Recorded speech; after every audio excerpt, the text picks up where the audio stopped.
बिस्मिल्लाहिर्रहमानिर्रहीम। अस्सलाम वालेकुम प्रोग्रामर्स, कैसे हैं आप लोग? उम्मीद है खैरियत से होंगे और प्रोग्रामिंग भी बहुत अच्छी चल रही होगी।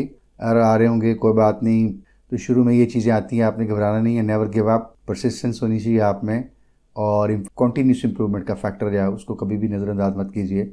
तो चलते रहिए, इंशाल्लाह ज़रूर कामयाब होंगे। आज का एजेंडा देख लेते हैं। सबसे पहले हमने पहले पार्ट में बात की थी कि डिसीजन मेकिंग किस तरह से करनी है लैंग्वेज में, कंडीशनल स्टेटमेंट्स को कैसे इंप्लीमेंट करना है। एक फ्लो चार्ट टूल हमने देखा था कि किसी भी प्रोसेस को आउटलाइन या चार्ट आउट करने के लिए फ्लो चार्ट या फ्लो चार्टिंग का जो टूल है वो कैसे यूज करना है। लास्ट लेक्चर में हमने ऑपरेटर्स यानी रिलेशनल और लॉजिकल ऑपरेटर्स दोनों को डिस्कस किया था और आज हम जो है वो इफ के जो बेसिक स्ट्रक्चर या कॉन्स्ट्रक्ट है उसको हम देखेंगे और उसके बाद फिर इफ एल्स का जो कॉन्स्ट्रक्ट है उसको हम देखेंगे।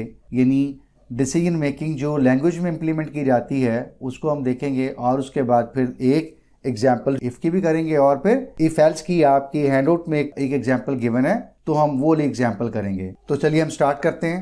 सबसे पहले जो इफ का कंस्ट्रक्ट है वो क्या है? बड़ा सिंपल सा कंस्ट्रक्ट है। यानी आपको एक कंडीशन चेक करनी होती है और आप उसको जब कोड कर रहे हो तो आपने उस कंडीशन को इस तरह से कोड करना होता है, लिखना होता है कि आप चेक करते हैं कि अगर वो कंडीशन ट्रू होगी तो आप एक सेट ऑफ स्टेटमेंट या एक स्टेटमेंट एग्जीक्यूट करेंगे और इन केस अगर वो फॉल्स है तो फिर क्या होगा? वो स्टेटमेंट या सेट ऑफ स्टेटमेंट जो आपने इफ के साथ एसोसिएट की हैं वो फिर इग्नोर हो जाएंगी। यानी आप ये देखिए, प्रोग्राम एग्जीक्यूट हुआ, दरमियान में कहीं कंपाइलर उस जगह पर पहुंचा जहां पे आपने इफ का कंस्ट्रक्ट लिखा हुआ था। अब कंपाइलर क्या करेगा? जो कंडीशन आपने लिखी हुई है वो चेक करेगा।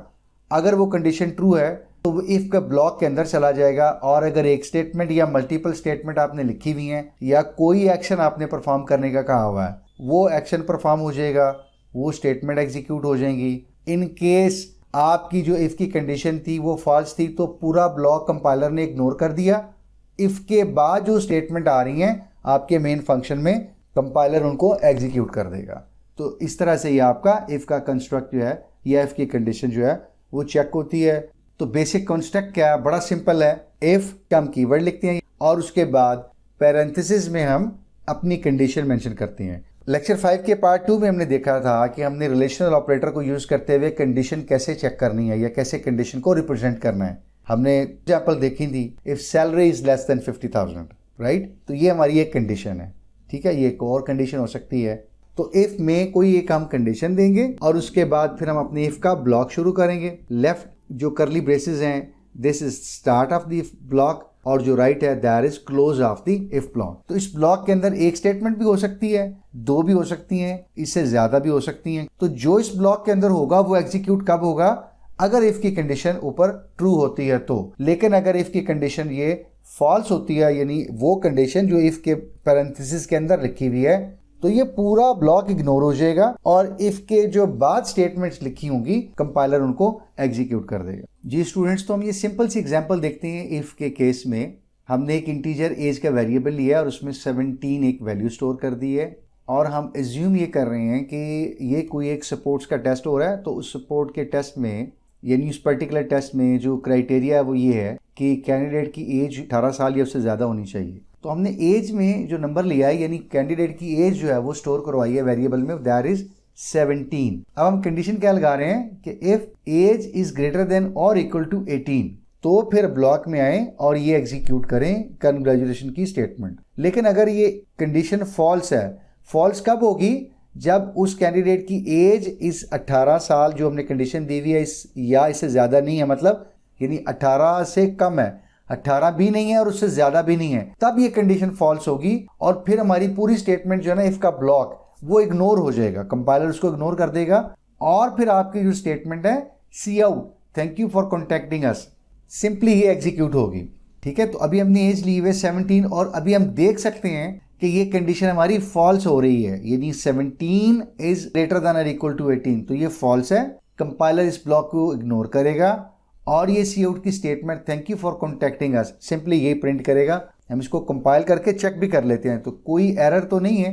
एग्जीक्यूट करते हैं प्रोग्राम को तो ये देखिएगा जैसा हमने प्रेडिक्ट किया था, क्योंकि कंडीशन फॉल्स है तो ये ब्लॉक इग्नोर करके simply thank you for contacting us print करेगा और यही हमारे केस में ये हो रहा है। अब हम कंडीशन ट्रू करते हैं तो उसके लिए हम क्या करते हैं, हम कैंडिडेट की एज को 21 कर देते हैं। अब यहाँ देखते हैं दोबारा condition, age is greater than equal to 18, मतलब एज इस वक्त कितनी है 21, तो 21 इज ग्रेटर देन और इक्वल टू 18, तो 21 is greater than 18, condition true है। कंपाइलर ब्लॉक के अंदर आएगा और पहले ये प्रिंट करेगा congratulations you are eligible for this test, और उसके बाद फिर कर्सर नई लाइन पे जाएगा। उसके बाद ब्लॉक चूंकि एग्जीक्यूट हो गया, अब कंपाइलर आगे जाएगा, cout thank you for contacting us, ये स्टेटमेंट वो प्रिंट करेगा और उसके बाद फिर मेन को 0 रिटर्न करके प्रोग्राम को सक्सेसफुली एग्जीक्यूट यानी टर्मिनेट कर देगा। तो हम चला के चेक करते हैं। तो ये देखिएगा पहले स्टेटमेंट प्रिंट हो रही है congratulations you are eligible to attend this test, मतलब इफ की कंडीशन ट्रू हो गई, और वो हमने पहले देख लिया था कि 21 इज ग्रेटर देन 18, तो कंडीशन ट्रू है, ब्लॉक एग्जीक्यूट होगा, और वो हुआ है। और उसके बाद फिर ब्लॉक के बाद जो स्टेटमेंट है वो चाहे ब्लॉक एग्जीक्यूट हो यानी कंडीशन ट्रू हो चाहे फॉल्स हो, ब्लॉक के बाहर वाली स्टेटमेंट एक या ज्यादा वो उसी ऑर्डर से एग्जीक्यूट होनी होती है। तो ये हमारा सिंपल इफ का जो ब्लॉक। तो अब हमने कहा कि हमारे पास एक और कंस्ट्रक्ट होता है जो कि इफ एल्स का होता है। हमारे पास ये सिचुएशन होती है कि हम कहते हैं कि अगर तो कंडीशन ट्रू हो तो एक्शन 1 कीजिए, और अगर कंडीशन फॉल्स हो तो एक्शन 2 कीजिए। एक ब्लॉक नहीं देते बल्कि क्या देते हैं, 2। सेकंड ब्लॉक हम देते हैं जिसको हम एल्स का ब्लॉक कहते हैं, तो वो एग्जीक्यूट होना चाहिए। मतलब इफ या एल्स दोनों में से एक ब्लॉक जरूर एग्जीक्यूट होगा। इफ कंडीशन और उसका ब्लॉक, एल्स और उसका ब्लॉक, एल्स की कंडीशन नहीं होगी। कंपाइलर यहां पे आया, उसने इफ की कंडीशन देखी, अगर इफ की कंडीशन ट्रू है तो इफ का ब्लॉक एग्जीक्यूट होगा, एल्स का ब्लॉक इग्नोर हो जाएगा। अगर इफ की कंडीशन फॉल्स थी तो इफ का ब्लॉक इग्नोर हो गया, एल्स का ब्लॉक ऑटोमेटिकली चल गया। इसीलिए हमने उसको दिया था कि अगर मेरी पहली कंडीशन जो मैं दे रहा हूं वो फॉल्स हो जाती है तो एल्स आप जरूर चला दीजिए। तो ये इसमें आपको क्या करना पड़ेगा, एक ब्लॉक और देना पड़ेगा जो कि एल्स के केस में यहां पे होगा। तो इसकी एक एग्जांपल हम करके देखते हैं जो कि आपके हैंड आउट में भी गिवन है एक प्रॉब्लम। वो क्या है जी, एक शॉपकीपर है, वो कहता है कि अगर कोई भी कस्टमर कोई भी परचेजिंग करता है तो वो उसको 10% डिस्काउंट ऑफर कर रहा है।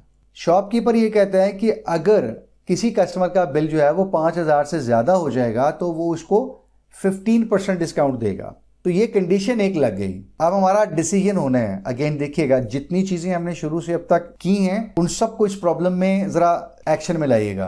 परचेजिंग 5,000 से ज्यादा है तो एक्शन एक होगा क्या, डिस्काउंट कितना देंगे 15%, और अगर 5,000 से कम है तो डिस्काउंट कितना होगा 10%। तो एक इफ है हमारी जिसमें हम मेंशन करेंगे कि बिल की अमाउंट क्या है 5,000 से ज्यादा है। अगर मैं इसको सिंपली आपके समझने के लिए तो बड़ा मैं आसान लिख सकता हूं, ये लैंग्वेज का कॉन्सेप्ट नहीं है but it's kind of a pseudo code for me and you to easily understand. तो हम कह सकते हैं कि इफ मेरी जो बिल अमाउंट होगी 5,000 से ज्यादा है, अगर वही कंडीशन जो ऊपर स्टेटमेंट में प्रॉब्लम में गिवन है, तो क्या होगा जी, डिस्काउंट अमाउंट जो होगी वो क्या होगी 15% होगी। यही हमारी कंडीशन है, यही हमने डिसीजन लेना है। अगर हमारी कंडीशन ट्रू होती है तो ये डिसीजन हम लेंगे क्या, हम डिस्काउंट 15% ऑफर करेंगे। अगर ये 5,000 से बिल कम है यानी इतना नहीं है और इससे ज्यादा भी नहीं है तो हम क्या कर रहे हैं, हम कह रहे हैं जी कि डिस्काउंट क्या होगा 10% होगा, यानी डिस्काउंट जो है वो कम हो। दूसरी कंडीशन हमें चेक करने की जरूरत नहीं पड़ेगी क्योंकि अगर पहली कंडीशन बिल 5,000 से ज्यादा नहीं है तो लाजमी बात है बिल 5,000 से कम होगा, तो इसलिए सेकंड कंडीशन में हमें चेक करने की जरूरत नहीं पड़ेगी। तो चलते हैं अपनी डेव C++ में और इसको जरा कोड करके देख लेते हैं क्विकली।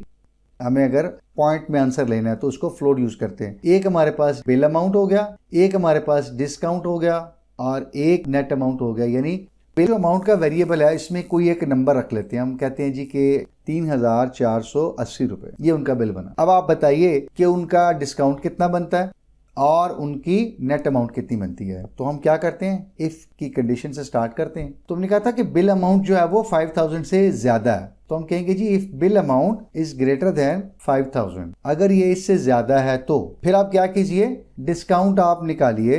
इसको कॉपी कर लेते हैं हम। डिस्काउंट ये कितना होगा जी 15% होगा। अगर ये ज्यादा है तो हम 15% को 15/100 ऐसे भी लिख सकते हैं और इसको हम 0.15 यानी 15% ये हो गया, ये भी लिख सकते हैं।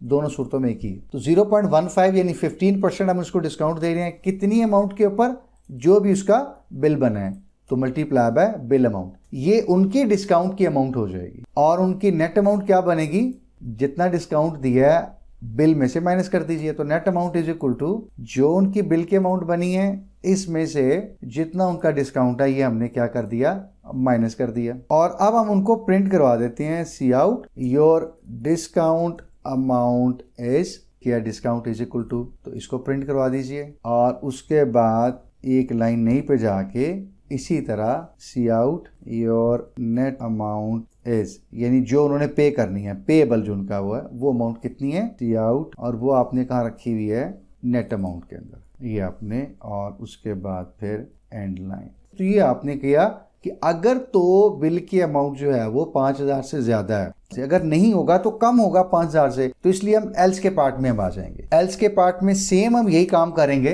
बिल्कुल, लेकिन हम डिस्काउंट कितना निकालेंगे, 10%। तो मैं ये सारा कॉपी कर लेता हूं और इसमें हम सिंपली ये चीज क्या करेंगे कि डिस्काउंट कितना होगा, 10%। डिस्काउंट 10% निकलेगा, नेट अमाउंट उनकी वही बनेगी, डिस्काउंट माइनस करके उनका डिस्काउंट अमाउंट निकल आएगा और उनकी नेट अमाउंट निकल आएगा। प्रोग्राम को हम सेव करते हैं, कंपाइल करते हैं जी, कोई एरर नहीं है, कोई वार्निंग नहीं है। अब एग्जीक्यूट करके देखते हैं प्रोग्राम को। देखिए प्रोग्राम एग्जीक्यूट हो गया जी। तो हमने कैलकुलेटर ऑन कर लिया है और अभी हम देखते हैं कैलकुलेट करके कि एक्चुअली अमाउंट बनती कितनी है। बिल की अमाउंट है 3,480 रुपये, 3,480।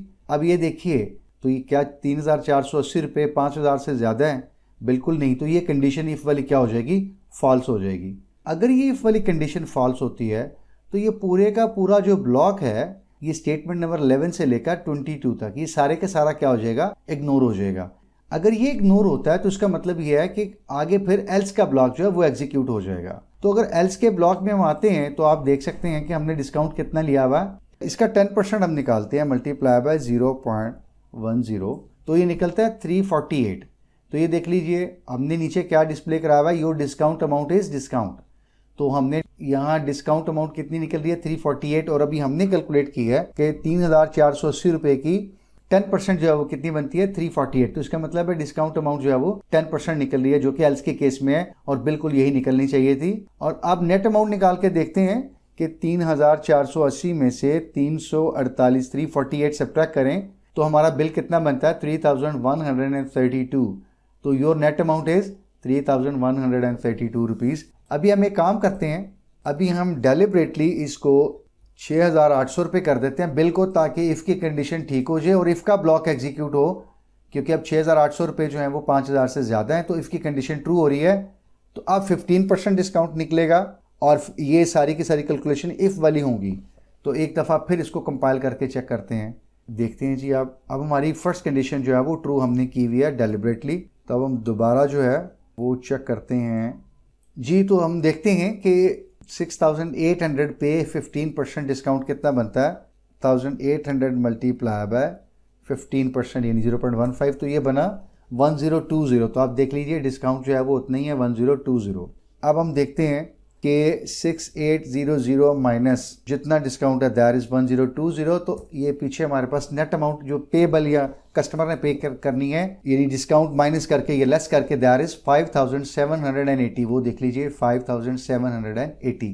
इट मीन्स कि अब की बार जो है वो इफ का ब्लॉक एग्जीक्यूट हुआ है, क्योंकि हमारी कंडीशन जो बिल अमाउंट है ग्रेटर देन 5,000 वो ट्रू हो गई है, इसलिए इफ का ब्लॉक एग्जीक्यूट हुआ और एल्स जो है उसको इग्नोर कर दिया गया है। तो ये हमारा लेक्चर 5 जो है वो कंक्लूड हो गया। हमने डिसीजन मेकिंग, कंडीशनल स्टेटमेंट, अपने लॉजिकल ऑपरेटर, रिलेशनल ऑपरेटर और सिंपल इफ का कंस्ट्रक्ट देखा, इफ और एल्स का कंस्ट्रक्ट देखा, और फिर हमने एक हैंडआउट से एग्जांपल जो थी आपकी वो भी करके देखी। कोई कमेंट हो, सजेशन हो, फीडबैक हो या कोई क्वेश्चन हो, आप लिख सकते हैं, डू राइट टू अस, और हम कोशिश करेंगे कि आने वाली वीडियो में आपकी उन सारी कमेंट, सजेशन और फीडबैक को जो हम कंसिडर करें और चीज़ें आपके लिए अच्छी, आसान और बेहतर लाने की कोशिश करें। आपसे अब इंशाल्लाह बात होती है लेक्चर 6 में। तब तक अपना ख्याल रखिएगा। अल्लाह ताला आपका हामी नासर हो। अस्सलाम वालेकुम व रहमतुल्लाहि व बरकातहू।